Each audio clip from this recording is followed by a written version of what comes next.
Assalamualaikum warahmatullahi wabarakatuh. Alhamdulillahirabbil Waalaikumsalam alamin. warahmatullahi wabarakatuh. Alhamdulillahirabbil alamin. Alhamdulillahilladzi arsala rasulahu bil huda wa dinil haq yudhhirahu ala kullihi wa kafa billahi sayyidah.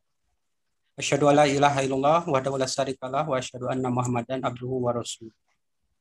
Alhamdulillah, segala puji kita senantiasa panjatkan kehadirat Allah Subhanahu wa taala, berkat rahmat, hidayah serta taufiknya.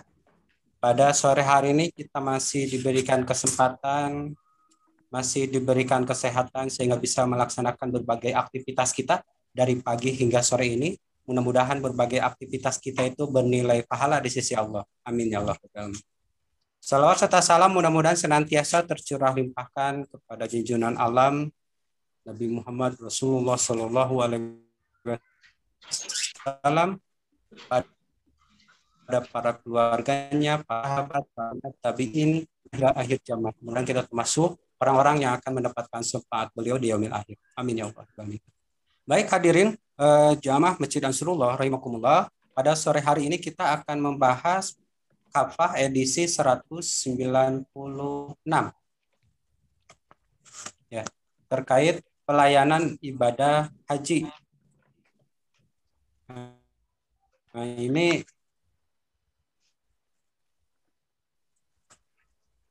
ibadah ini karena lagi akan masuk bulan haji ya, bulan Dzulhijjah. Nah, ini kemarin kita dikagetkan dengan keputusan dari negara ini bahwa tahun ini kembali tidak akan melaksanakan atau tidak akan lagi memfasilitasi keberangkatan ibadah haji. Tentu ini mengagetkan.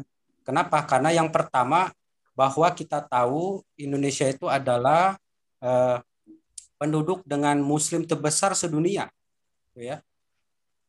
Kayaknya agak tidak mungkin kalau misalkan kuota itu tidak diberikan kepada Indonesia, begitu ya. Dan kemudian yang paling mengagetkan juga bahwa ibadah haji itu adalah ibadah yang ditunggu-tunggu oleh kaum muslim.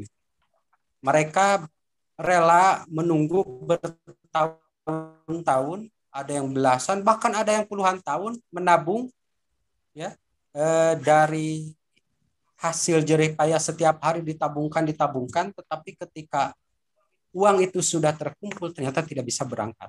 Gitu ya. Nah ini tentu ibadah haji ini, kenapa ibadah haji ini harus mengundang atau memang harus ada peran serta negara begitu ya? Kenapa? Karena memang ini ibadah haji itu adalah salah satu ibadah yang dilaksanakan di waktu tertentu, kemudian di tempat tertentu, begitu kan? Dan mengundang dari berbagai kaum muslim seluruh dunia. Tentunya dibutuhkan peran serta negara. Nah, tentu bagaimana peran serta negara di dalam Islam dalam memfasilitasi salah satu rukun Islam ini, yaitu ibadah haji. Nah, insya Allah pada sore hari ini kita akan membedah terkait pelayanan ibadah haji yang memang seharusnya itu menjadi tanggung jawab negara, karena negara memiliki fasilitas, negara memiliki berbagai infrastruktur untuk menunjang kelancaran ibadah haji ini. Baik, hadirin rahimakumullah, untuk yang pertama kita akan perdengarkan kajian sore kita kali ini, bedah kapa ini, yaitu edisi yang ke-196 tentang ibadah haji. Kami juga mempersilakan kepada para hadirin, apabila ada yang akan ditanyakan boleh silakan bisa langsung chat ya di kolom chat, dipersiapkan pertanyaannya, dan kita akan ada sesi tanya jawab di akhir acara sore hari ini nanti, insyaallah ya. Baik, untuk pembicara pertama, alhamdulillah di tengah-tengah kita ada Ustaz Ius, dan kemudian senantiasa insyaallah yang senantiasa hadir yaitu Ustaz Denny Kurnia. Baik, untuk kesempatan pertama kami persilakan kepada Ustaz Ius untuk memaparkan atau menyampaikan edisi ke-196 ini terkait pelayanan ibadah haji sepenuh hati. Baik, tafadhol pada Ustaz Yus, tafadhol maskuro. Alhamdulillah, jazakallah khairan katsir kepada Ustaz Yadi. Bismillahirrahmanirrahim. Assalamualaikum warahmatullahi wabarakatuh. Innal hamdalillah nahmaduhu wa nasta'inu wa nastaghfiruh wa na'udzu billahi min syururi anfusina wa min sayyiati a'malina. May yahdihillahu fala mudilla lahu wa may yudlil fala hadiya lahu.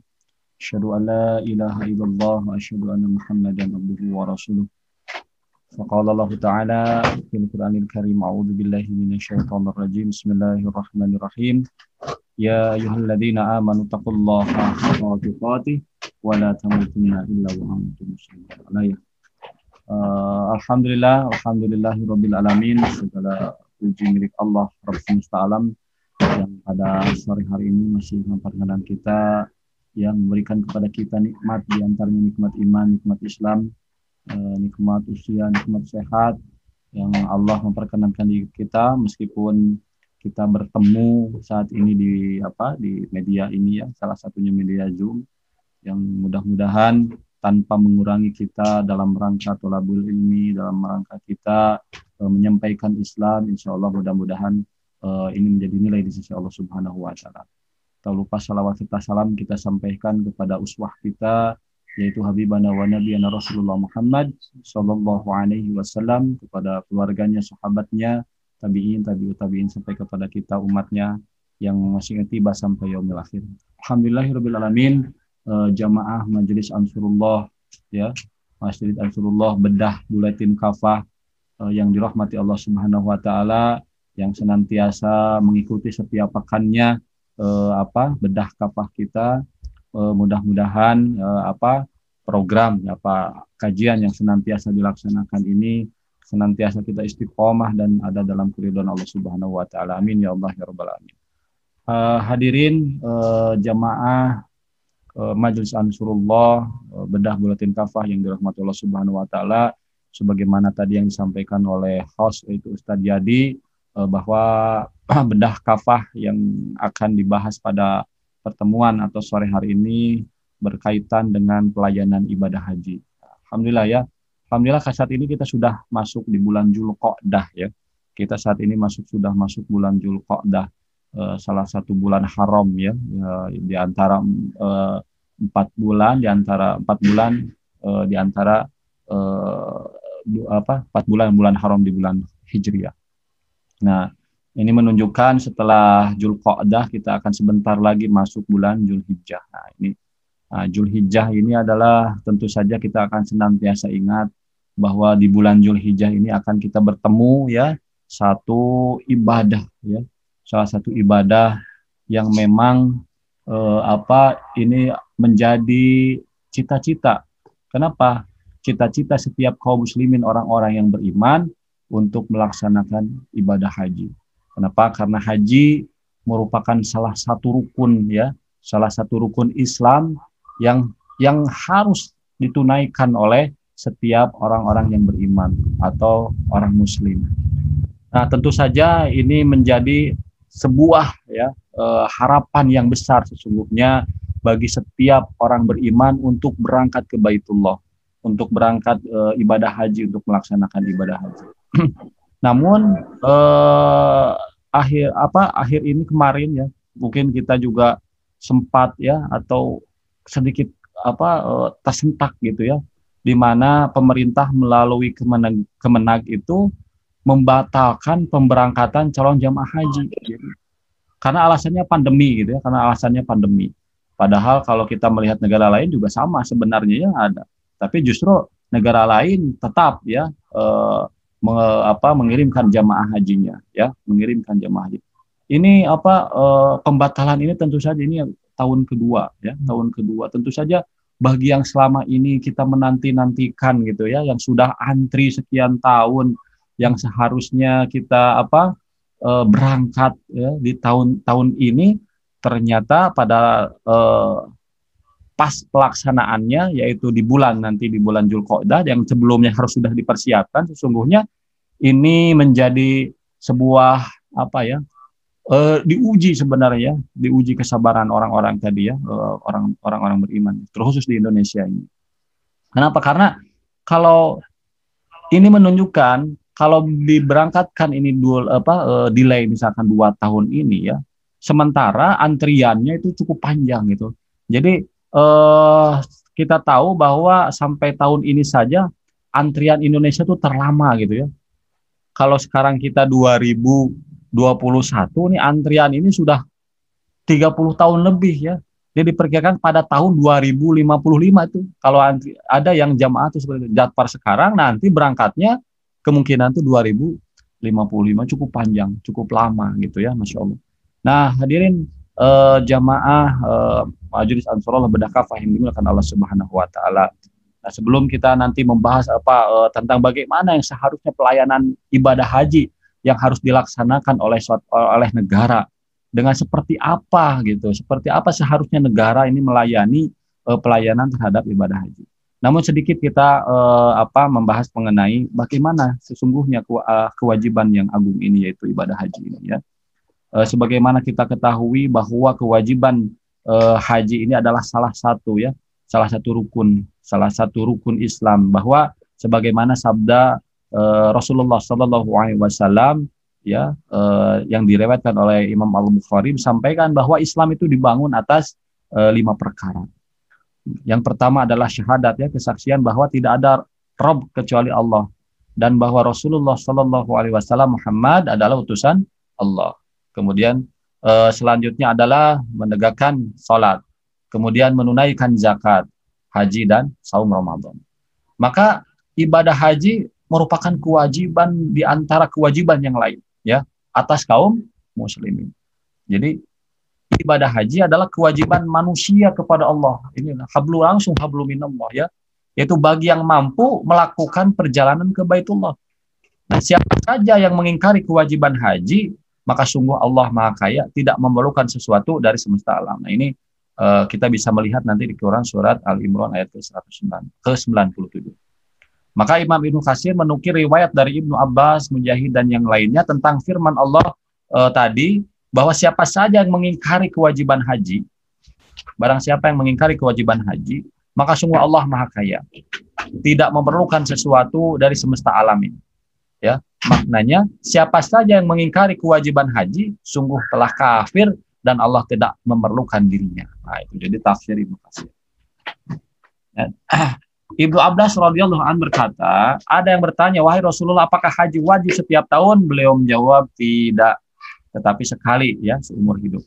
Ada yang bertanya lagi, lalu apa yang dimaksud dengan jalan ke Baitullah? Beliau menjawab, bekal dan kendaraan. Hadis riwayat Ad-Daruqutni. Maka Profesor Wahdah Zuhaili merangkum keterangan para ulama yang menjelaskan bahwa yang dimaksud batas kemampuan di sini yang pertama adalah mampu dalam badannya, jasadnya. Jadi badannya sehat gitu ya. Kemudian secara fisik dia kuat gitu yang pertama. Kemudian selanjutnya maliyah ya. Apa maliyah itu? Kemampuan dari sisi harta gitu. Kemampuan dari sisi harta. Dia memang benar-benar sudah mampu dan sudah siap untuk berangkat haji. Kemudian dia juga apa? Mencukupi keluarga yang ditinggalkan selama ibadah haji.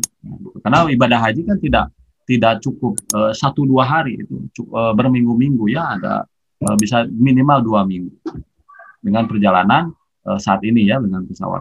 Tentu akan sangat berbeda kalau kita melihat perjalanan ibadah haji terdahulu ya. Ada yang bisa berbulan-bulan, ada yang ya berbulan-bulan, kan ada tergantung nanti dari perjalanan yang ditempuhnya. Dan selanjutnya adalah amannya ya.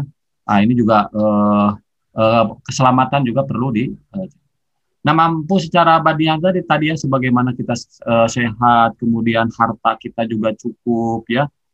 Kemudian juga ada keamanan yang memang dijaga ya.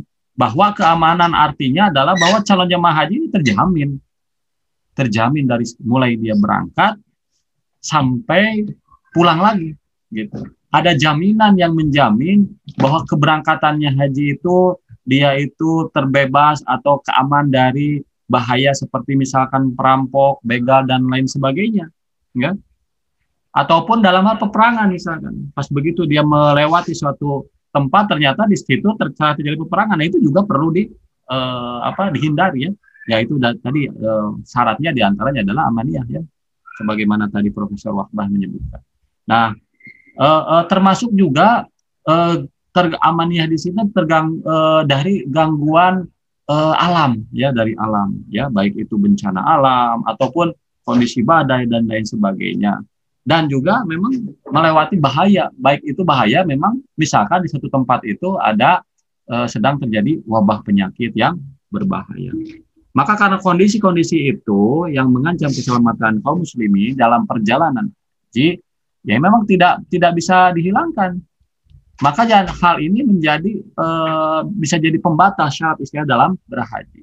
Nah, maka dalam sejarah beberapa kali memang terjadi pembatalan ibadah haji, misalnya karena wabah pada tahun 1814, juga pada tahun 1837, dan pada tahun 1846 pada saat itu terjadi kolera. Nah, hadirin jamaah Majelis Ansarullah yang dimuliakan Allah Subhanahu wa taala, maka kalau kita melihat bahwa jamaah haji ini merupakan tamu Allah. Jadi tamu. Jadi kalau tamu ya, maka yang menjadi tuan rumah ya, yang menjadi tuan rumah itu senantiasa memberikan pelayanan terbaik kepada tamunya. Inilah yang seharusnya diberikan oleh negara, ya, negara. Yang harus diberikan fasilitas ini oleh negara. Tentu kita berbicara, misalkan saat ini berbicara bagaimana negara Islam atau yang disebut dengan khilafah itu melayani para jamaah haji. Nah, tentu saja ini akan sangat ya, dan memang kewajiban negara itu sebagaimana yang diriwayatkan oleh Imam Al-Bukhari bahwa imam atau khalifah adalah pengurus rakyat dan ia bertanggung jawab atas rakyat yang dia urus. Nah, termasuk tadi ya, memberikan pelayanan mulai dari kemampuan dia setelah mampu orang berhaji ya, kemudian dipersiapkan segalanya ya, kemudian diamankan perjalanannya. Kondisi-kondisi itu emang senantiasa yang seharusnya diberikan pelayanan oleh negara. Nah, tentu nanti sedikit akan dibahas ya, biar tidak habis nanti saya akan ke Ustadz. Mungkin Ustadz ini nanti kira sedikit bagaimana sih Ustadz gitu ya, bagaimana negara Islam ini melayani melayani jamaah haji ini ya. Tentu saja ada beberapa poin ya yang disampaikan juga di bedah di buletin kapa ini, ada beberapa poin bagaimana khilafah ini melayani tamu Allah ya, melayani tamu Allah yang datang ke Baitullah ini. Nah, mungkin dari saya sedikit ya tadi pemaparan materinya, dan insya Allah bagaimana pelayanan hajinya ini insya Allah akan dilanjutkan oleh Ustadz Denny. Begitu. Ya. Saya cukupkan untuk ini silakan kebiasaan kepada Ustadz Denny. Ya, baik. Alhamdulillah. Jadi mengapa pada edisi ini dibahas terkait dengan haji ya.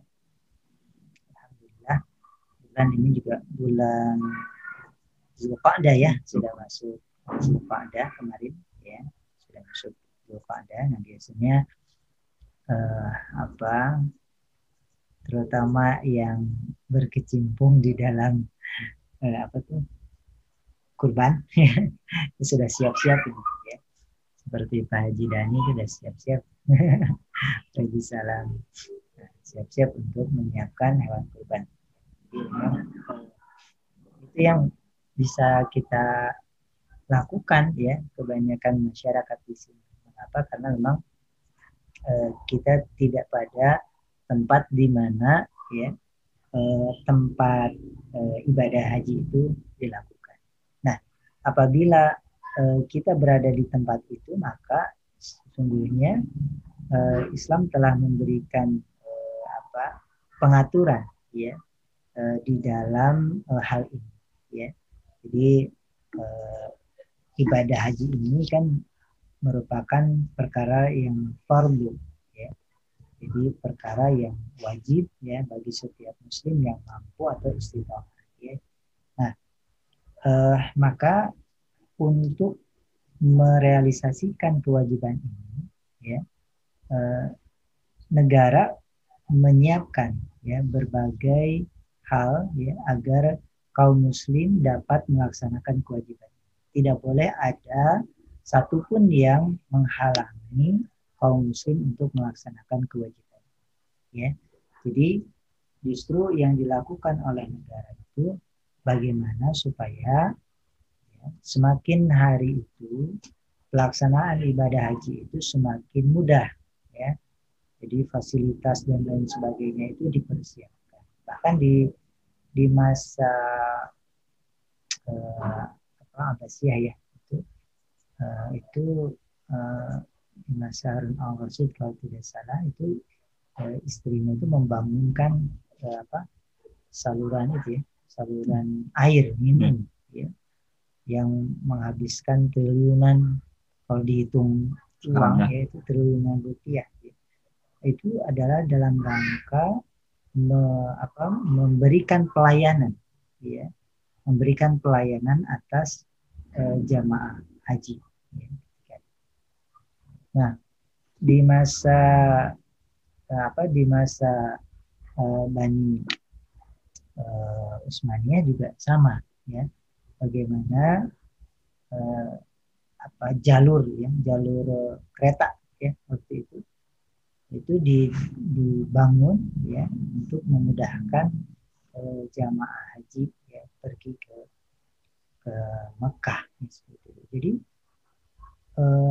infrastruktur yang dibangun ya, yang dipersiapkan itu infrastruktur yang memang untuk kemudahan bagi jamaah haji gitu. Jadi kalau misalnya sekarang itu ada penguasa yang menggunakan dana umat ya, dana haji, dana abadi umat gitu untuk membangun infrastruktur, harusnya infrastrukturnya adalah infrastruktur yang memudahkan ya, jamaah haji itu untuk bisa melaksanakan kewajiban haji ini dengan sebaik-baiknya gitu ya, seperti tadi. Makanya ada pengamat yang melihat kalau mau membangun infrastruktur ya harusnya dana haji itu ya untuk infrastruktur seputar pelaksanaan haji gitu kan. Apakah misalnya contoh misalnya kita tuh berapa puluh tahun sih kita merdeka gitu, apakah kita punya nggak misalnya misalnya ya asrama gitu ya. Jadi asrama haji itu bukan di Indonesia. Asrama haji kan ada di Indonesia ya, banyak yang seperti itu. Tidak hanya itu, tapi asrama yang kemudian ada di sana misalnya kan seperti itu. Sehingga ketika jamaah haji kita itu datang ke sana itu sudah ada seperti itu. Ya. Nah sebenarnya inspirasi ini kan sudah sejak jauh hari dilakukan oleh masyarakat Aceh kan, jauh sebelum Indonesia merdeka misalnya, itu dengan memiliki tanah gitu kan, wakaf di sana, kemudian dibangunkan penginapan di sana begitu, sehingga dari situ masyarakat Aceh itu bisa menggunakan ketika dia melaksanakan ibadah haji. Kemudian di waktu yang lainnya itu kan bisa disewakan, sehingga hasil dari hal tersebut keuntungannya itu sebagiannya adalah untuk warga Aceh yang melaksanakan ibadah haji ke sana. Jadi dia dapat sejumlah uang ya dari hal tersebut. Nah kalau Aceh saja bisa seperti itu ya, seperti itu. Yang itu notabene adalah tentunya jauh lebih kecil gitu kan sebutnya itu. Nah kenapa kita tidak gitu? Kalau kita lihat misalnya kemarin ada seorang pakar menyampaikan itu hampir mencapai 150 triliun gitu kan dana itu ya. Kemudian yang lainnya menyatakan itu sudah untuk infrastruktur itu ternyata sudah digunakan sekitar 74 triliun kan seperti itu. Nah kita masyarakat kan berharap bahwa kalau mau itu dana haji itu ya digunakan untuk infrastruktur haji gitu ya, sehingga memang peruntukannya juga jelas kan seperti itu. ini bukan dana bukan dana misalnya seperti misalnya dari sumber daya alam gitu kan, bisa untuk mungkin seperti itu. Nah, jadi dari sisi ini saja itu sudah jelas ada hal yang perlu dikoreksi oleh kita terkait dengan alih-alih negara itu memudahkan ya pengurusan ya pelaksanaan ibadah haji ya malah kemudian sekarang kondisinya kan makin sulit serba salah gitu kan, apalagi dengan alasan pandemi ini sudah 2 tahun kemudian tidak dilaksanakan ibadah haji, berarti daftar tunggunya makin nambah ya. Kemudian yang kedua, kemungkinan yang usia 60 tahun ke atas itu tidak bisa diberangkatkan gitu dengan alasan pandemi ini, sehingga yang diprioritaskan 50 ke bawah misalnya seperti itu. Nah, hal-hal yang seperti ini kan hal yang perlu kita kaji ya. Yang pertama bahwa kewajiban haji itu kan tadi sampaikan bahwa ini 1 kali seumur hidup kan begitu ya, wajib ya, sehingga bagi jamaah atau kemudian bagi masyarakat yang memang sudah pernah melaksanakan ibadah haji ya, mangga berulang-ulang itu untuk melaksanakan umroh gitu kan seperti itu, sehingga kuota haji itu diserahkan bagi siapa saja yang memang belum pernah melaksanakan kewajiban ini gitu ya. Jadi kalau pengaturannya seperti ini akan jelas gitu, maksudnya bahwa orang melaksanakan ibadah haji itu melaksanakan kewajibannya dulu gitu kan, baru nanti kalau semuanya sudah misalnya sih ya, semuanya sudah melaksanakan ibadah haji misalnya seperti itu, terus masih ada kuota gitu kan, sehingga orang yang pernah melaksanakan haji itu bisa melaksanakan lagi misalnya seperti itu. Nah, tapi kalau misalnya daftar tunggu yang belum melaksanakan ibadah haji sekalipun, ya maksudnya memang untuk melaksanakan kewajiban itu belum tertunaikan, maka ini yang didahulukan kan seperti itu. Nah, pengaturan itu kan mestinya ada ya, karena datanya juga ada kan. Nah,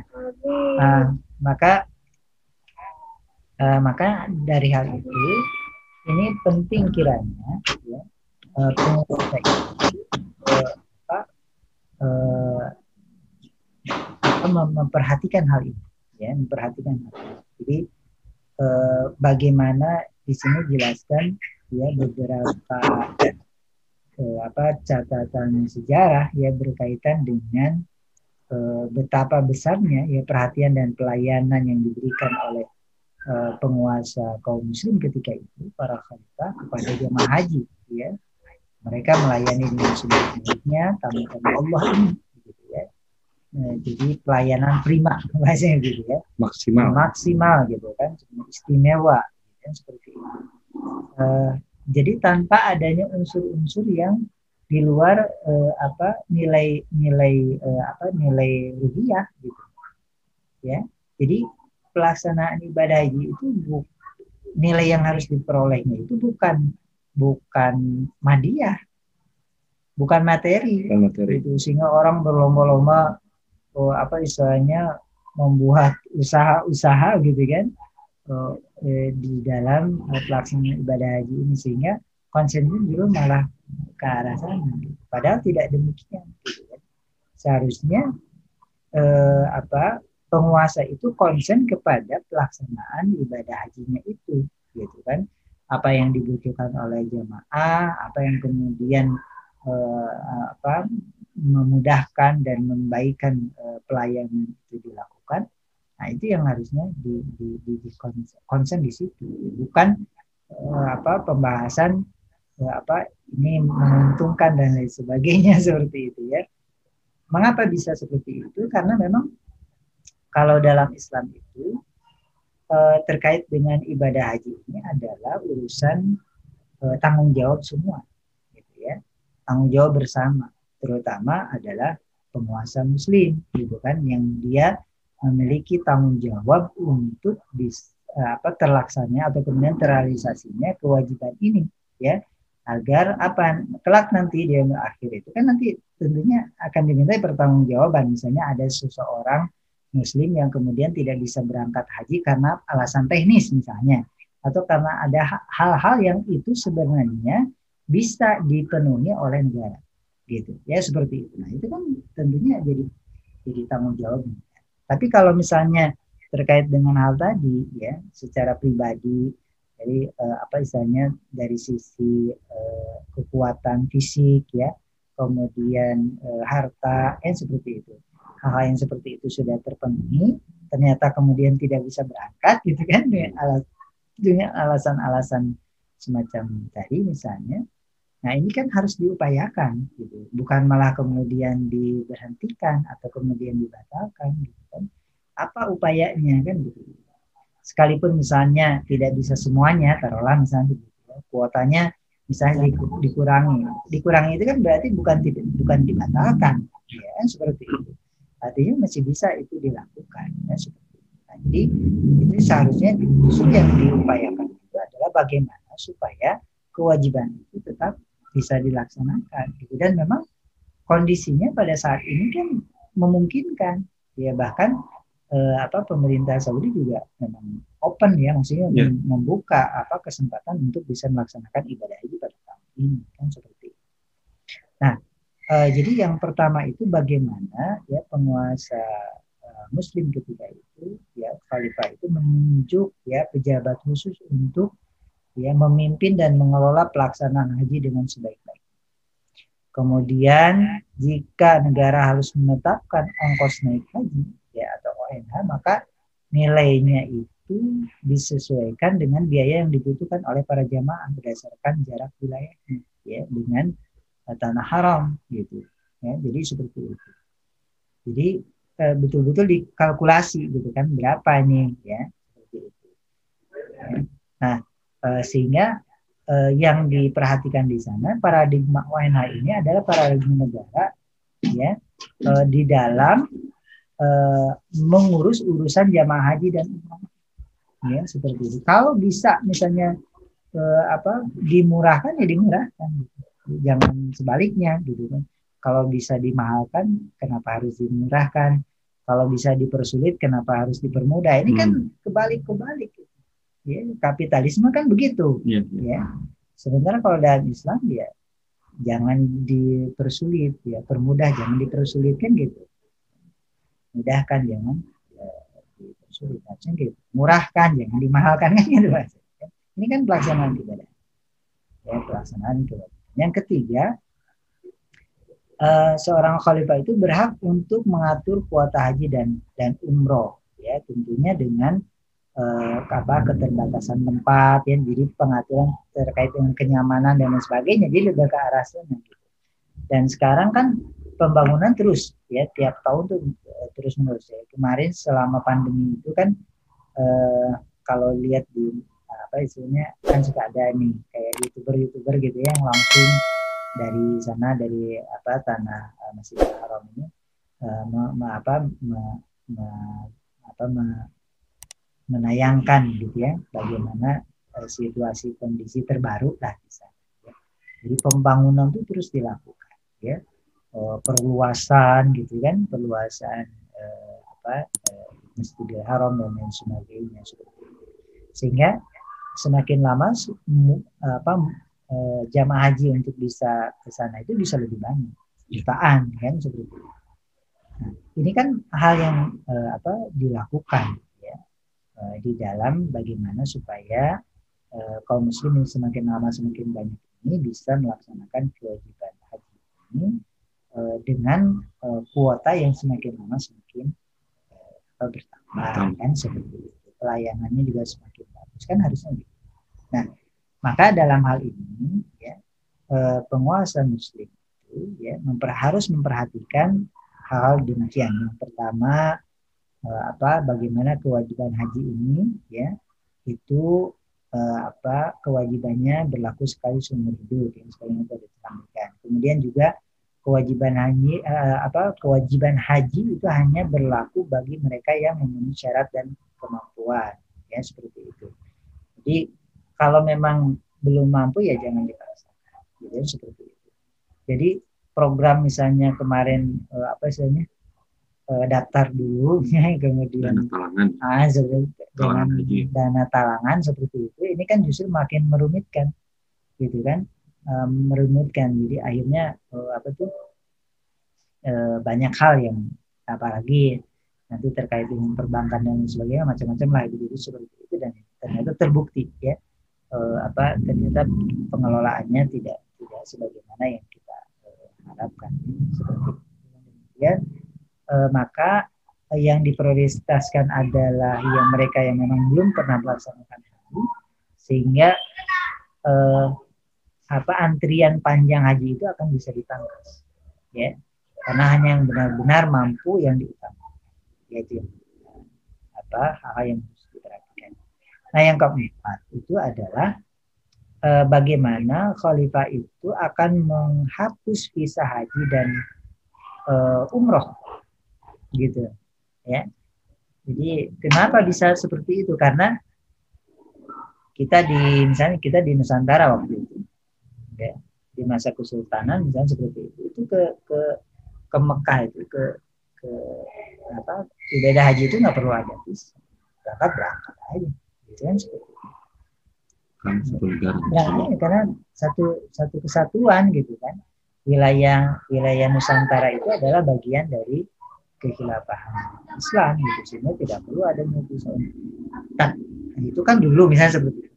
Enggak juga gitu kan. Sekarang juga kalau kita misalnya punya misalnya ke melancong ke Eropa, itu kan Eropa satu paket. Jadi kalau kita mau kemana di berbagai negara di Eropa itu cukup satu, misalnya seperti itu. Jadi sebenarnya mereka juga bisa melakukan itu gitu kan, seperti itu. Untuk tentunya mereka punya kepentingan yang lain, apalagi ini terkait dengan pelaksanaan ibadah haji gitu kan, seperti yang harusnya tidak usahlah kemudian hal-hal yang seperti itu justru malah menyulitkan misalnya seperti itu. Nah, kalaupun ada misalnya terkait dengan paspor, itu kan terkait dengan identitas dan keamanan yang harus diperhatikan. Dan yang kelima adalah bagaimana khalifah itu akan membangun berbagai sarana dan prasarana untuk kelancaran dan ketertiban, keamanan dan kenyamanan para jamaah. Nah, itu ya kemudian hal-hal yang kemudian perlu diperhatikan oleh seorang penguasa muslim ya, untuk bagaimana supaya ibadah haji ini bisa terlaksana. Allahu a'lam bishawab. Sebelum kita ke ini ya, sedikit menambahkan tadi ini mungkin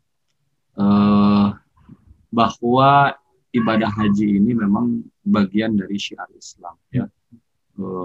Ibadah haji ini merupakan dari syiar Islam yang memang senantiasa harus dijaga terus oleh kaum muslimin ya, serta sepanjang zaman ini. Sehingga mengupayakan agar ibadah haji ini senantiasa eksis itu adalah bagian dari kewajiban dan tanggung jawab umat ya, kewajiban dari tanggung jawab agar senantiasa ibadah haji itu terlaksana.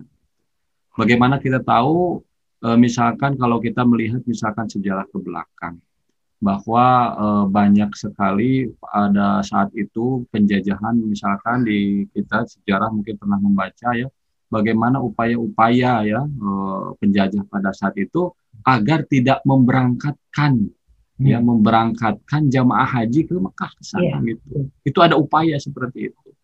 Kenapa ini? Kenapa? Karena haji itu selain ada nilai ruhiyahnya dalam ibadah mahdhah ya, yang dia itu ada ikatan langsung dengan Allah Subhanahu wa taala, tapi memang ibadah haji juga ini merupakan ada ikatan politisnya, ada ukhuwahnya ya, ada ukhuwah di mana ibadah haji merupakan simbol sebenarnya. Ibadah haji merupakan simbol ukhuwah Islamiyah tercipta gitu. Bagaimana kita tahu di tempatnya itu misalkan di Mekah, di situ berbagai macam bangsa, suku, ya, dia berbahasa yang berbeda-beda, ya, bahkan bisa jadi bermazhab beda gitu, ya. Tapi pas begitu datang ke Mekah, mereka bersatu padu berupaya melaksanakan syariat yang telah Allah tetapkan sama, mereka sama. Nah ini menjadi sesungguhnya bisa jadi ini menjadi satu kekhawatiran bagi orang-orang kafir melihat bagaimana kondisi bersatunya kaum muslimin. dan ini senantiasa dijaga, ya. Senantiasa syiar ini dijaga oleh para penguasa Islam terdahulu. Ya, selain penguasa Islam itu menjaga dari sisi meriayah atau mengurusi jamaah haji, tapi penguasa Islam ini, ya, khilafah atau seorang khalifah ini adalah dia senantiasa menjaga agar syiar-syiar Islam ini tetap terjaga. Syiar Islam ini tetap terjaga. Nah, terus bagaimana kondisi dengan pandemi, wabah yang memang terjadi, yang memang itu sudah pernah terjadi gitu sebelum-sebelumnya, termasuk juga saat ini. Maka sesungguhnya upaya maksimal yang senantiasa dilakukan oleh negara, ya, khilafah pada saat itu berusaha agar tetap tadi, ya, menyelenggarakan ibadah haji. Tentunya dengan melakukan penanganan sesuai, kalau bahasa sekarang mungkin protokol kesehatan dan lain sebagainya, agar tetap terjaga, ya, baik dari tadi sirkulasi, apakah pelaksanaan haji seperti apa, itu ada teknis nanti. Itu dari sisi teknis agar tetap terjaga pelaksanaan haji. Nah, ini adalah bagian dari syiar Islam. Nah, jadi senantiasa berupaya semaksimal mungkin agar ibadah haji ini memang tidak ditutup, ya, tidak ditutup. Nah, hadirin jamaah Majelis Ansarullah yang dirahmati Allah Subhanahu wa taala, maka aktivitas tadi yang disampaikan oleh Ustadz Denny mengenai apa aktivitas yang dilaksanakan oleh seorang khalifah ini harusnya senantiasa, ya. Kenapa? Karena konsep mindset utama dari kepemimpinan Islam dalam ibadah haji ini adalah hanya semata untuk mengurusi umat, ya, untuk mencari keridhaan Allah Subhanahu wa taala, untuk mencari pahala di sisi Allah Subhanahu wa taala, untuk menggapai jannahnya Allah Subhanahu wa taala, yang memang berbeda saat ini dengan tadi skala keinginannya atau capaiannya, di mana saat ini tujuannya adalah dalam upaya untuk kepentingan semata, untuk kepentingan kapitalis saja, gitu, ya. Nah, inilah yang seharusnya senantiasa kita ingatkan, ya, baik diri kita ataupun nanti umat, ya, bahwa sesungguhnya ibadah haji ini, ya, memang ibadah haji ini memang tidak bisa di tempat lain saja. Memang ibadah haji ini memang harus tempatnya di sana. Maka karena ada tempatnya di sana, di mana di Mekah sana, maka yang mengurusi umat ini kewajibannya adalah bagaimana upaya agar umat yang ingin melaksanakan kewajibannya tadi sebagaimana itu tetap bisa melaksanakan, tetap terjaga keamanannya, dan juga tetap bisa melaksanakan sampai semaksimal mungkin seperti itu.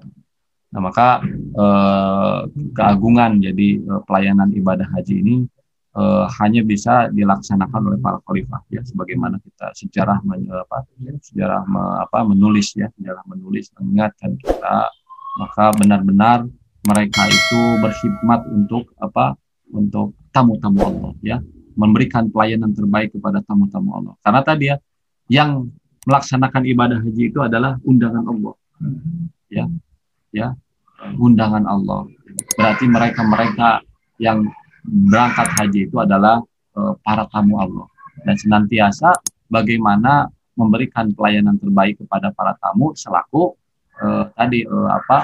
tuan rumah ataupun yang memang memiliki kekuasaan untuk melayani. Mungkin itu sedikit, ya, pemberahan kafah dari edisi kafah pekan ini, ya, tentang pelayanan ibadah. Mungkin untuk selanjutnya kami serahkan kepada Ustaz Jadi. Jadi kebetulan udah keluar nih. Ya, sedang menyiapkan, membereskan. Oh iya, baik. Baik, hadirin rahimakumullah, silakan barangkali ada yang mau diskusi pada kesempatan kali ini terkait dengan ibadah haji ini, ya. Mungkin juga ada yang share, ya, yang pernah ke sana misalnya, pernah melaksanakan ibadah haji, ya, bisa sharing juga di sini, ya. Oh ya, ini ada pertanyaan. Ada pertanyaan dari ini. Assalamualaikum. Ustaz, bagaimana hukumnya dalam Islam bila orang yang sudah mampu untuk berangkat haji tapi tidak berangkat? Apakah termasuk dosa? Ya, seperti itu. Ya, maka Ustaz. Nah, nanti Ustaz Yusuf. Baik. Alhamdulillah ya. Mungkin sedikit nanti sebagaimana tadi disampaikan di awal, bahwa haji ini merupakan salah satu dari rukun Islam. Salah satu rukun Islam yang harus ditunaikan oleh orang-orang beriman. Nah, maka mulai dari sekarang ya, bagi yang belum berazam, belum berniat ya untuk melaksanakan ibadah haji, maka saya pribadi Al-Fakir mengingatkan, maka mulai sekarang kita harus berniat. Kenapa? Niat untuk melaksanakan haji. Kenapa? Karena haji ini adalah salah satu rukun Islam. Jadi Islam ini tidak akan tegak kalau memang rukunnya itu juga kita tidak dilaksanakan. Nah, jadi rukunnya. Maka diniatkan sekarang kita berazam bahwa ya Allah, bahwa kami ingin melaksanakan ibadah haji. Tapi perkara haji ini adalah memang tidak perkara seperti ibadah yang lainnya, ibadah mahdhah lainnya, misalkan rukun Islam yang lainnya, syahadat, termasuk sholat kita bisa dilaksanakan. Kemudian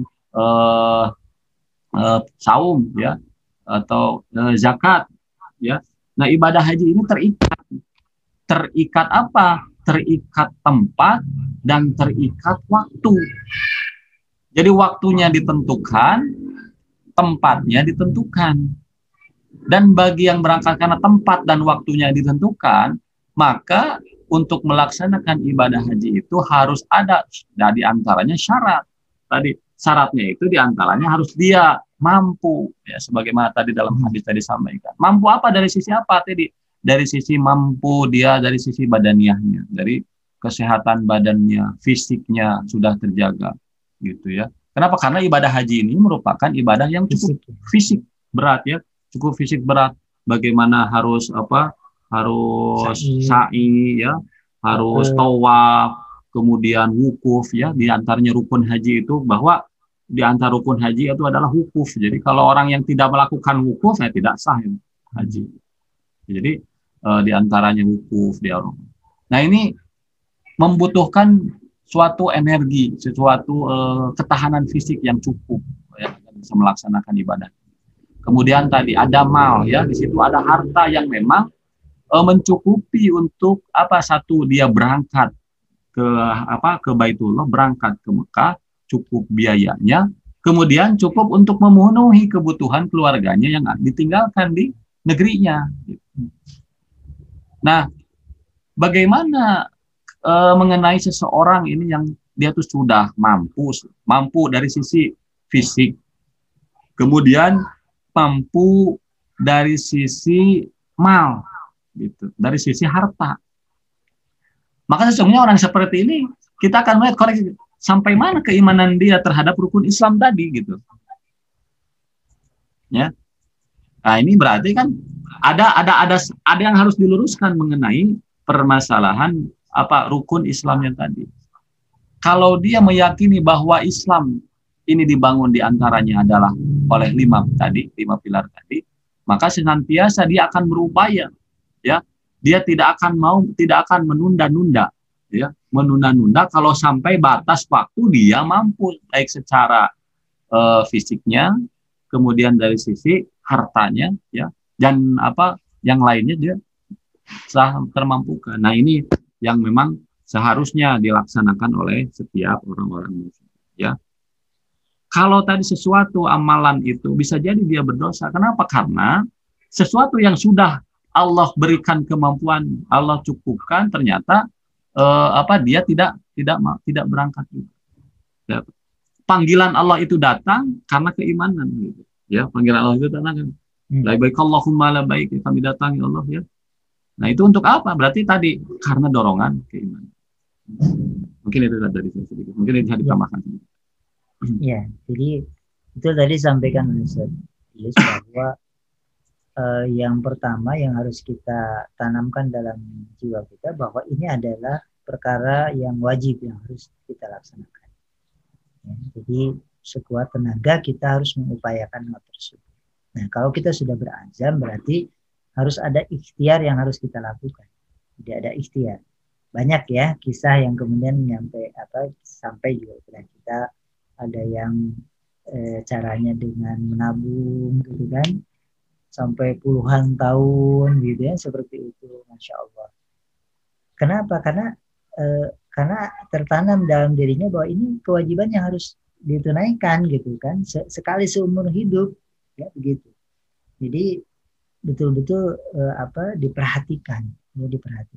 Nah, kalau misalnya mereka saja mampu ya, karena dengan keimanan, dorongan keimanannya gitu, apalagi mungkin yang dipandang sudah mampu gitu. Artinya kalau yang tadi itu kan memang sebenarnya dia tidak mampu secara langsung gitu, sehingga dia harus membutuhkan waktu yang puluhan tahun gitu kan, sehingga dari sisi maliyahnya dia bisa berangkat gitu kan, seperti itu. Tapi kalau yang maliyahnya tidak ada masalah, kemudian fisiknya juga sehat dan sebagainya, kan ini perlu bertanya. Karena begini, jangankan yang seperti itu, ya, istilahnya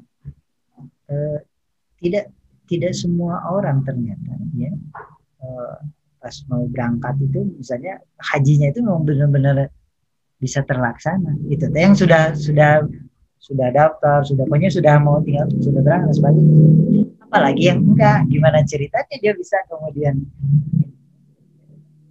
yang mengupayakan supaya mereka bisa melaksanakan ibadah haji aja tidak semua bisa gitu kan, seperti itu. Qadarullah begitu, seperti itu. Apalagi yang memang tidak pernah ada keinginan untuk ke sana, gimana bisa seperti itu.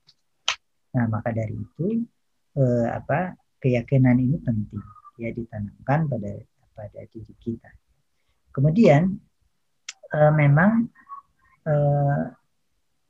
terkait dengan terutama biasanya maliyah ya, atau kalau untuk yang fisik itu kan kita bisa lihat kayak yang lemah aja kan masih bisa pakai kursi roda dan sebagainya gitu kan, bisa lihat lah, atau bisa minta bantuan gitu kan sama jamaah yang lainnya, memungkinkan. Nah, kalau untuk maliyah ini kan sebenarnya kalau kita niatkan dengan kuat ya, kan kita bisa menyisihkan. Kalau misalnya kan alasannya saya masih punya utang, ya selesaikan utang. Saya punya istilahnya tanggungan anak-anak sekolah kemana butuh dana besar dan lain sebagainya, seperti itu. Kemudian yang lainnya banyak lah, gitu. Yang namanya keperluan artinya banyak. Tapi kenapa tidak ada satu pos misalnya saya harus melaksanakan ibadah haji, kapan nih misalnya targetannya, kan harusnya itu jadi masuk juga gitu maksudnya. Karena kita tahu gitu bahwa itu kewajiban yang harus ditunaikan, sebagaimana kemudian orang tua tadi kewajiban untuk menyekolahkan anak, kewajiban kemudian yang lainnya dan sebagainya, seperti itu, yang itu kemudian mereka juga punya pos gitu, bahkan kadang itu didahulukan misalnya seperti itu ya. Nah sebenarnya kan itu tanpa mengganggu itu gitu, istilahnya seperti itu. Kalau itu terus ada pos khusus untuk kita bisa berangkat haji, itu tidak mengganggu yang lain, kan bisa sebenarnya gitu. Jadi sebenarnya tinggal memanage aja ya kalau posisinya seperti itu ya. Jadi tetap selain kita memikirkan kewajiban yang lain, kewajiban yang lainnya juga. Jadi satu pelaksanaan kewajiban itu tidak akan gugur dengan pelaksanaan kewajiban yang lainnya. Kewajiban menafkahi keluarga itu tidak menggugurkan kewajiban kita untuk pergi haji, ya kan? Gitu. Jadi tetap aja haji itu wajib, gitu, harus dilaksanakan. Gitu. Memberikan nafkah, kemudian menyekolahkan anak wajib ya wajib. Ya, tapi dua-duanya harus dilaksanakan, gitu. Maksudnya harus ada pos yang kemudian bisa menghantarkan kewajiban-kewajiban itu bisa terlaksana, gitu. Ya, seperti itu. Nah, mudah-mudahan dengan seperti itu paradigma berpikirnya misalnya kita tidak ada alasan misalnya aduh saya ayeuna mah keur musimna nyakolakeun budak misalnya kan sekolahna ke luar negeri misalnya nggak begitu gitu ya karena kan itu sudah terhitung ya iraha nyakolakeun budak gitu kan usianya kan kan gitu. Nah, harusnya untuk ibadah haji juga kan punya targetan nih misalnya kapan nih gitu kan seperti itu. Yang itu kemudian ada posnya juga di pelaksanaannya itu bisa kita laksanakan dengan baik gitu, sesuai dengan apa yang kemudian kita targetkan. Kalau kita niatnya kuat insya Allah ya Allah alam misalnya kapan gitu bisanya tapi dengan itu kita ada upaya itu. Allahu a'lam. Wallahu a'lam. Ya, jadi alhamdulillah ya itu mungkin untuk pertanyaan yang pertama ini. Sekarang kita lanjut ke pertanyaan yang kedua nih, masih ada pertanyaan. Assalamualaikum, izin bertanya. Apabila sudah daftar haji tetapi sebelum berangkat orangnya meninggal dunia. Apakah sudah dapat pahala haji orang yang sudah daftar itu? Nuhun. Ya, baik. Jadi niatnya sudah ada niat, kemudian pelaksanaan hajinya belum, karena sudah meninggal qadarullah ya seperti itu. Artinya niatnya sudah dicatat oleh ya seperti itu. Jadi niatnya itu sudah harus ada niat karena memang ini perkara kewajiban yang harus ditunaikan seperti itu. Bahkan sudah daftar. Ya. Jadi dengan upaya itu ya itu qadarullah. Jadi dia terhalang pelaksanaan haji itu bukan karena perkara yang sifatnya dari dirinya, berasal dari dirinya. Maksudnya kan suka ada tuh pernah ya mau berangkat nggak mau balik lagi, nggak mau itu nggak jadi sampai bandara balik lagi. Nah itu kan nggak ada istilahnya tidak ada yang menghalangi. Kalau ini kan memang qadarullah dia meninggal kan seperti itu. Jadi yang meninggal kan jelas dia terhalang untuk melaksanakan kewajiban itu karena meninggal itu tadi kan seperti itu. Kayak sampai di situlah kemudian ya. Nah, jadi sampai di situ. Nah, apakah kemudian tentunya aktivitas dia mempersiapkan daftar bahkan hampir berangkat, bahkan mungkin juga ada yang sudah berangkat ke sana, ya kan? Ada kan yang haji yang ada yang kemudian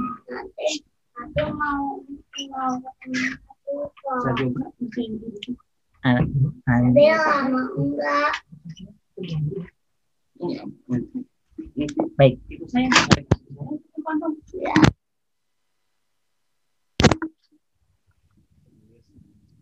Ya, nanti kita ya, baik. Alhamdulillah ya. Jadi tadi sebagaimana Ustaz Denny sampaikan bahwa Islam itu ya Allah Maha Rahimnya Allah, Maha Rahmannya Allah, innama a'malu binniyah. Jadi segala sesuatu itu tergantung pada niat. Bahkan kala kita sudah berniat, maka itu yang pertama sudah pasti dicatat oleh Allah Subhanahu wa taala. Niat karena Allah ya. Karena niat karena Allah, maka itu sudah dicatat. Maka niat ini akan senantiasa setelah niat tentunya akan menjadi amal manakala sudah dilaksanakan. Nah, karena ibadah haji ini terkaitan dengan tadi masalahnya waktu dan juga tempat, termasuk juga ada mal, maka ada ikhtiar yang kedua diantaranya adalah bagaimana mendaftarkan haji, mendaftarkan dirinya untuk berangkat haji. Nah, mendaftarkan haji ini tentunya adalah kepada ya yang mengurus urusan haji. Nah, ini Masya Allah, jadi kalau kita lihat ya dengan panjangnya, dengan sistem yang diberlakukan saat ini, sesungguhnya sebenarnya ini bisa jadi satu kezaliman.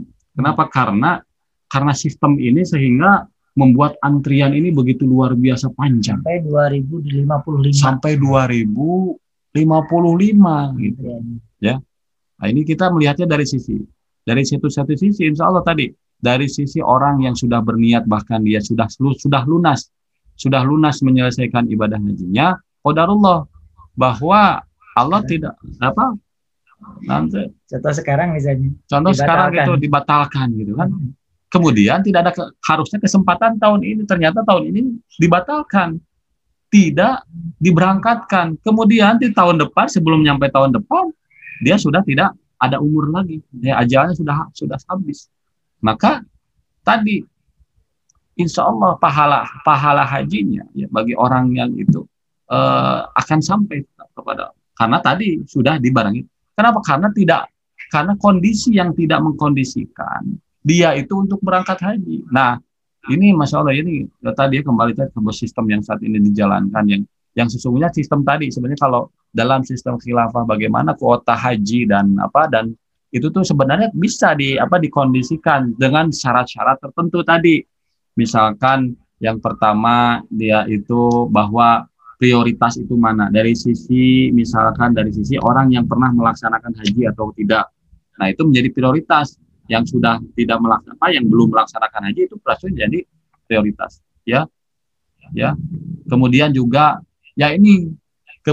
ada yang memenuhi syarat. Nah, ini jadi selektif gitu. Yang mengurusin haji itu harus benar-benar selektif, bahwa orang yang mau berangkat hajinya itu adalah benar-benar orang yang mampu, ya, dari sisi fisiknya, dari sisi malnya, ya. Nah, ini berarti menunjukkan bahwa bagaimana upayanya. Ada ikhtiar selanjutnya, dari ikhtiar yang kedua adalah dia dengan mendaftarkan haji. Kemudian ikhtiar yang ketiga bahwa dia ingin berusaha agar merubah sistem ini, agar sistem ini jangan seperti ini lagi gitu. Jadi dia harus senantiasa berdakwah, dia senantiasa memahamkan umat agar sistem yang diterapkan ini jangan sistem seperti ini lagi gitu. Nah, itu jadi tidak cukup. Jadi tidak cukup hanya tadi niat sudah, kemudian dengan hartanya dia sudah, ya, dia sudah mengurus. Kemudian tapi dia tidak ada upaya. Ya, dia tidak ada upaya agar apa? Karena kondisi itu, saya gimana kalau kondisi seperti ini? Dia tidak mau merubah kondisi gitu. Nah, ini yang akan dipertanyakan orang Subhanahu wa taala nanti. Sudahkah dia berusaha untuk merubah kondisi ini gitu? Nah, ini yang akan sangat menentukan. Yang diantara yang sangat menentukan itu dengan kondisi yang saat ini dia hanya pasrah saja menerima, sudah, saya nggak bisa. Tidak ada upaya, tidak ada upaya, tidak ada suatu perjuangan agar apa? Agar tadi yang mengurusi umat ini adalah yang benar-benar mengurusi umat gitu, ya, yang benar-benar mengurusi umat, yang hanya tujuannya itu adalah untuk meriayah umat. Ya, itulah tadi dalam Islam. Sudahkah berusaha untuk menerapkan Islam? Nah, itu yang seharusnya senantiasa diarahkan di sana. Jadi yang pertama niat sudah, yang kedua hartanya dia sudah, ya, dia sudah daftar ngurus. Yang ketiga, karena urusan ini juga jadi panjang seperti ini 2055 gitu. Ya. Berarti ada yang salah dengan suatu sistem ini gitu. Yang seharusnya tidak begitu gitu, Kenapa yang tadi masalahnya sekarang juga sampai 2055? Kenapa tadi? Masalah negara saja. Negara itu kan dibatasi. Setiap negara harus sekian kan. Kalau meriayahnya secara global itu tidak begitu gitu. Kita melihatnya tidak dalam satu potong lah, Indonesia saja, Malaysia tidak. Bagi yang meriayah sistem Islam itu kan seluruh dia bagaimana dia melihat gitu. Jadi kita menunggu di 2055 itu karena cicing di Indonesia gitu bahasa nama. Padahal aja Malaysia itu tetanggaan. Kenapa Malaysia dia tuh bisa hanya menunggu hanya sebatas misalkan 1 tahun 2 tahun misalkan. Karena merasa tadi ini Indonesia, ini Malaysia, ini ada sekat di situ gitu. Karena ada sekat di situ. Kenapa bisa beda nanti kalau dalam sistem Islam itu tidak begitu? Karena melihatnya bukan dari sisi kalau tadi nation state gitu. Dari sisi adalah bahwa ini adalah umat gitu. Umat yang ingin berangkat haji gitu. Umat yang satu yang ingin berangkat haji. Sehingga tadi selain dia berusaha sudah mendaftarkan, kemudian juga dia berusaha, wah ini kondisi airnya sudah tidak nyaman ini. Kondisi airnya sudah tidak benar. Memang karena sistemnya tidak Islam ini. Berarti bagaimana agar tercapai tadi tujuannya dia? Berupaya dia maksimal, berusaha agar apa? Agar senantiasa sistem ini pun dirubah. Dengan apa? Dengan sistem Islam. Itu mungkin Mbak, silakan. Ya, betul. Jadi memang memang ada penguasa itu dalam hal ini seorang khalifah itu mengatur terkait dengan kuota haji. Nah, cuman pengaturannya itu tidak berdasarkan nation state, tapi berdasarkan seberapa kemudian hal itu terrealisasi dengan baik. Contoh misalnya begini, kalau misalnya suatu daerah itu semua kaum muslim di sana yang sudah balik, yang sudah kemudian memiliki kewajiban untuk melaksanakan ibadah haji, sudah melaksanakan semua ibadah haji. Nah, tapi dia tetap punya kuota tuh misalnya. Nah, si kuotanya berarti kan nggak kepake. Nah, itu kan bisa dialihkan kepada wilayah yang lain. Apalagi dengan sekarang komunikasi mudah dan sebagainya. Harusnya gitu kan. Itu kan mudah. Ini misalnya di saya udah semua berhaji nih. Silakan ini kuota saya pakai aja. Untuk wilayah lain yang kemudian masih belum terpenuhi, masih banyak kaum muslim yang bisa melaksanakan ibadah haji. Bisa begitu? Bisa. Kalau kita mau, kalau memang sistemnya mungkin kan seperti itu. Tapi kalau sekarang nggak bisa ternyata kan, gitu. Sangat tidak bisa sekarang itu ya. Yeah. Begitu. Jangankan seperti itu, yang dikasih kuota saja, ya ternyata ada yang kemudian ya istilahnya seolah disia-siakan lah gitu kan. Allah. Ya, alhamdulillah. Mungkin mudah-mudahan bisa terjawab ya sebagaimana tadi baik oleh Ustaz Denny. Wallahu a'lam. Mudah-mudahan ini bisa jadi pencerahan mengenai bagaimana pertanyaan yang tadi ya. Mudah-mudahan seperti itu. Selanjutnya ada pertanyaan yang ketiga. Ini pertanyaan yang ketiga. Assalamualaikum. Apakah benar pemikiran yang memilih umroh sajalah daripada daftar haji uangnya daripada daftar haji uangnya digunakan untuk hal-hal yang bukan peruntukannya? Apakah gugur kewajiban berhajinya jika mengganti haji dengan umroh, mengingat sangat sulit mendaftar haji? Jazakallah khairan katsir. Maksud saya sulit untuk berangkat haji mengingat daftar tunggu yang sangat panjang. Jadi bismillah ya. Ini mungkin sedikit ya, sebenarnya tadi kembali jawaban juga tadi ada sudah sedikit terjawab sebenarnya tadi dari pertanyaan yang sebelumnya, hampir mirip sebenarnya ini ya. Bagaimana pemikiran ya. Kalau ini mengenai pemikiran umroh dulu, haji dulu.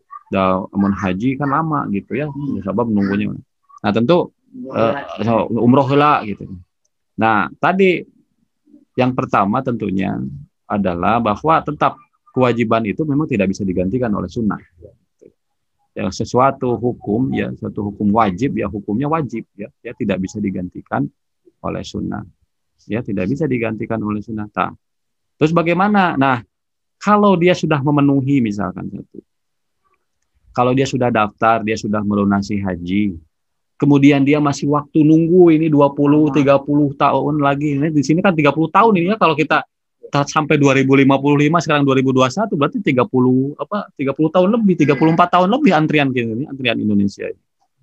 Ya, 34 tahun lagi. Jadi kalau mau daftar ayana usia 30 tahun berarti 60 walau alam nyampe atau tidak.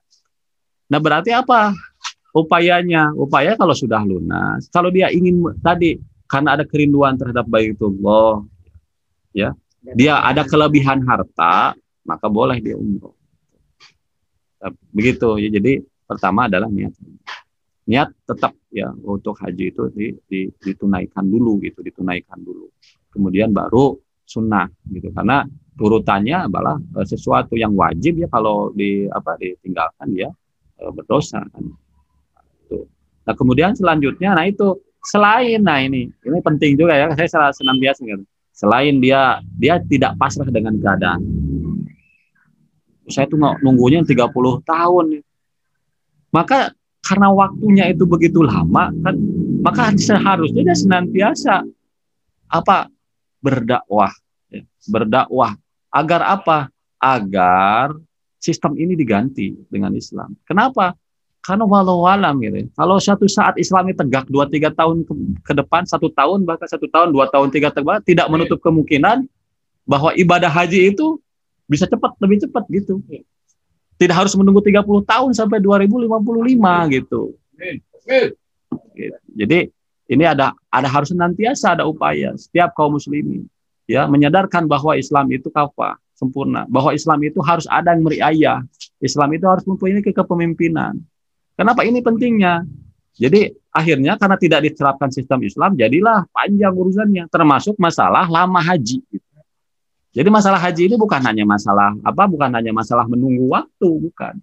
Tapi karena masalah sebuah sistem yang diterapkan di tengah-tengah umat. Sehingga tadi kalau kita mau di Brunei mah gancang, cepat itu kalau di Brunei. Bisa berapa kali bisa di Brunei karena warganya sedikit kan. Sementara kalau dalam sistem Islam tidak, cara pandangnya kan bukan itu. Tadi sebagaimana tadi disampaikan, cara pandangnya kalau yang sudah berhaji sudah selesai dulu lah. Prioritaskan dulu bagi yang belum berhaji. Kemudian yang mampu benar-benar dulu mampu gitu. Ya.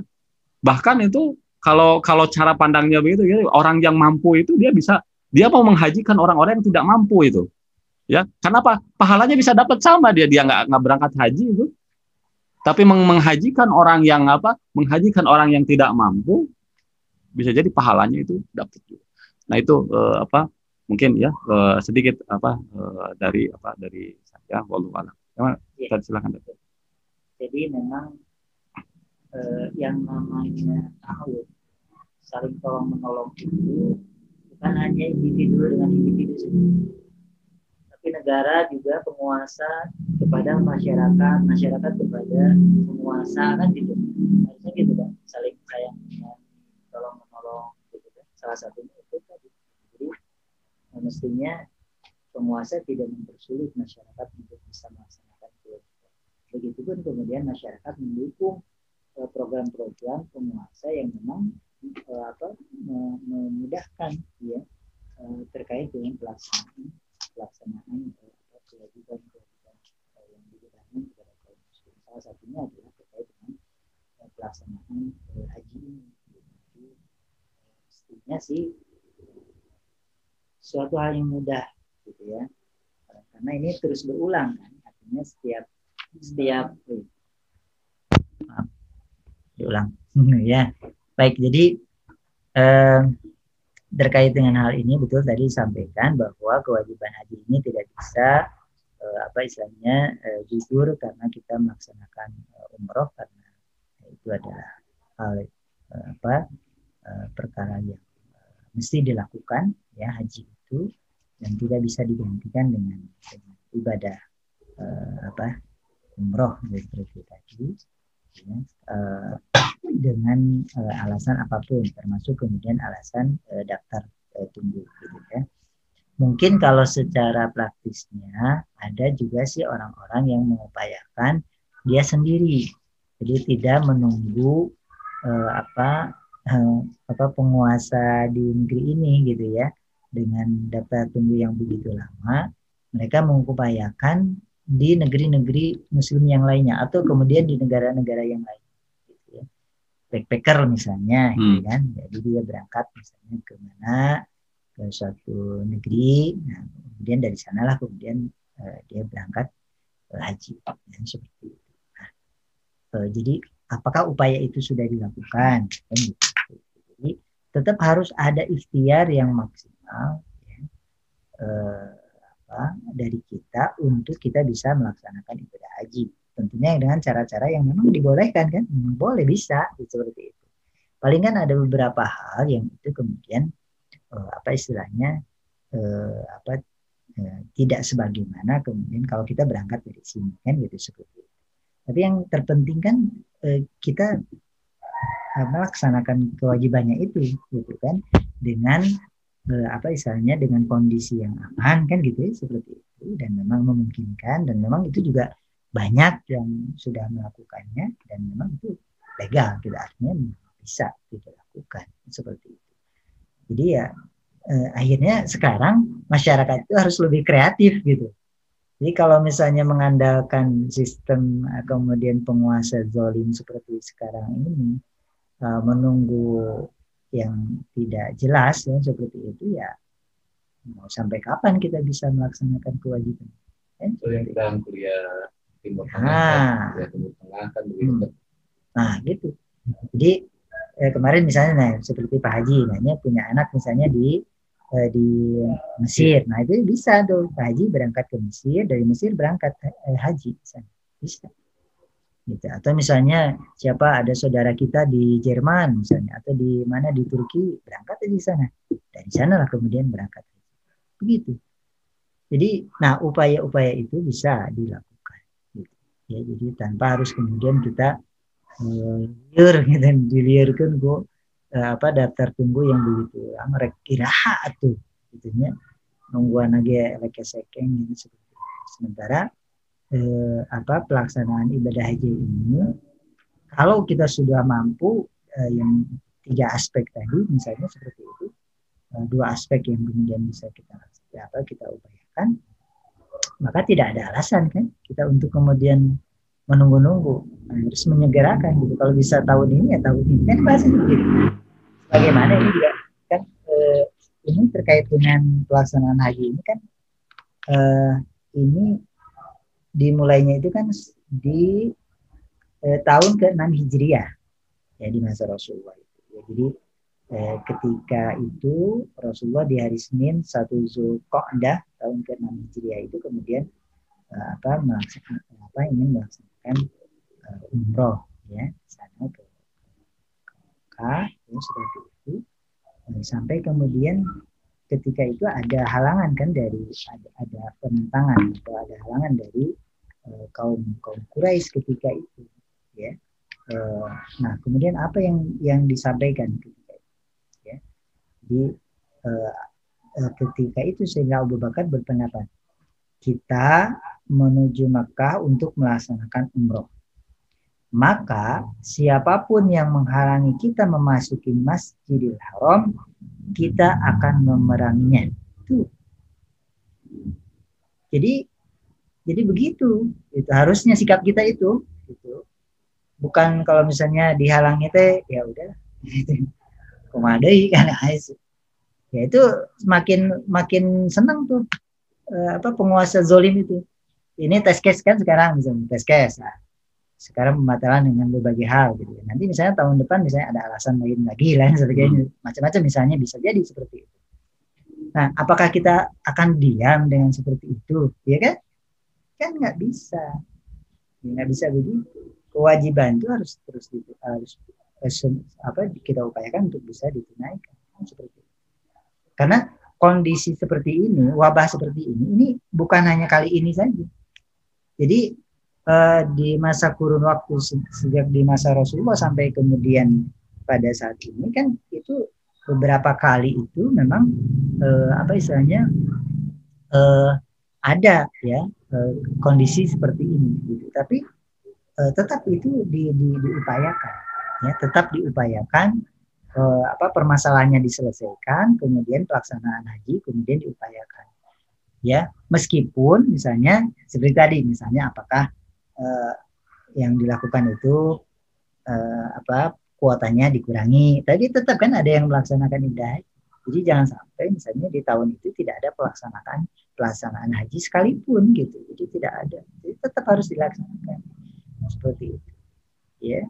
Karena tahun ini ada nih waktu kan pelaksanaan ibadah haji. Nah, ini kan nggak akan berulang. Ya. Tahun ini kalau misalnya kelewat ya sudah nggak bisa diulang lagi kan seperti itu. Jadi tetap harus ada pelaksanaan seperti itu. Berapapun ya orang yang melaksanakan ibadah haji di tahun itu harus dilakukan ya seperti itu. Nah kita mudah-mudahan dengan upaya yang tadi disampaikan oleh Syekh bahwa ini permasalahannya bukan permasalahan ansih ibadah haji, tapi ini terkait dengan sistem yang diterapkan pada saat ini yang kemudian tebiluka urusan Islam dan kaum muslimin. Jadi tidak condong kepada urusan Islam dan kaum muslimin. Mereka condongnya, sistem sekarang condongnya adalah kepada ideologi kapitalis sekuler, ya, seperti itu, yang kemudian memisahkan urusan agama ini dengan kehidupan. Sehingga masalah-masalah seperti ini itu dipandang sebagai hal yang kemudian terpisah, silakan aja istilahnya masing-masing seperti itu. Nah, ini kan membuktikan bahwa penguasa seperti ini memang penguasa yang tidak abai ya, terhadap urusan-urusan Islam dan kaum muslimin. Kalau seperti ini, maka yang harus kita lakukan adalah perjuangan tadi. Ya, kita terus dakwah di tengah-tengah umat untuk menyadarkan umat bahwa sistem ini harus segera diubah. Ya, penguasanya juga harus segera diganti, kan seperti itu. Dengan apa? Dengan penguasa yang adil yang menerapkan semata aturan-aturan Islam. Sistemnya adalah sistem yang kemudian diwariskan oleh baginda Nabi SAW. Nah, begitu. Nah, gimana? Allahu a'lam. Baik, alhamdulillahirobbilalamin, jamaah Masjid Ansarullah yang dimakan majelis Ansarullah yang dimakan Allah Subhanahu Wa Taala. Alhamdulillah kita sudah di akhir waktu ya, 11.30. Nah, mungkin closing statement bahwa mengingatkan bahwa rukun ibadah haji ini bagian dari rukun Islam yang memang harus kita azamkan, kita harus niatkan agar kita senantiasa mau melaksanakan, keinginan besar untuk melaksanakan ibadah haji. Masalah ibadah haji ini terkait dengan masalah riayah atau urusan umat yang mengurusi umat ini ya, tentunya karena terikat oleh waktu dan tempat. Maka pentingnya yang mengurusi umat ini adalah yang tadi sebagaimana Ustaz ini sampaikan, yang dia itu untuk kepentingan Islam dan umat ini. Nah, kondisi saat ini memang tidak mengarah ke sana, bahwa kepentingan haji hanya diukur dari sisi bisnis saja, materi saja. Nah, ini adalah insya Allah menjadi bagian dari kita untuk senantiasa menyadarkan umat, mendakwahkan kepada umat bahwa satu saja solusi dari berbagai macam masalah, diantaranya adalah kembali kepada Islam ya, Islam secara kafah, di mana Islam bisa diterapkan secara totalitas. Yang dengan sistem Islam itu Islam ini bisa dilaksanakan secara kafah, secara totalitas, itu tidak ada sistem khilafah Islam ya, alamin haji. Mungkin itu yang bisa kami sampaikan. Wallahu a'lam bishawab dari saya. Assalamualaikum warahmatullahi wabarakatuh. Waalaikumsalam. Barakallahu fiikum.